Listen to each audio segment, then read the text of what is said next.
going to take a deeper dive into some of the objectives associated with the unbalance phase. So our topic from this past Tuesday. Here's our set of objectives for this phase of the game, or this space. We're going to focus more on what we talked about on Thursday with the key space, which is between the back line and the midfield line. Good image here of looking at kind of where that key space exists. So how do we access it? We talked about circulation to create gaps and disorganize. We want to be positioned between and behind opposition lines of defenders, and we also want to show patience as well to balance the risk versus reward. We want to make sure that we maintain low risk but make high impact when we make that killer pass. So balancing that is important. And then once we access that space, what does our team do? Do we accelerate the rhythm? Do we play the killer pass? How do we get in to create goal scoring chances?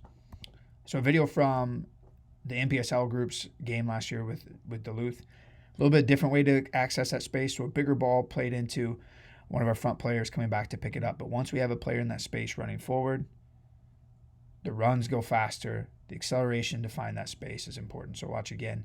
We look into that space. They give us a huge gap, so we play over it into that. Players facing negative finds a player facing forward. Game takes off, movements take off, and we accelerate our rhythm. Another example is from Exhibition versus St. Cloud. Find a player into that pocket. They're able to turn and face up. Boom. Now our movements accelerate again, and we create a goal-scoring chance and finish. So we watch again. Ball's been circulating from one side to the other. Player drops in, is able to outplay and get forward, accelerate in behind. Good ball. Play through the run and the pass or through different lanes, and we finish. So we'll continue to get back to this idea and continue to train it. But it's important that we know that this is our target space. This is where we want to get people on the ball facing forward.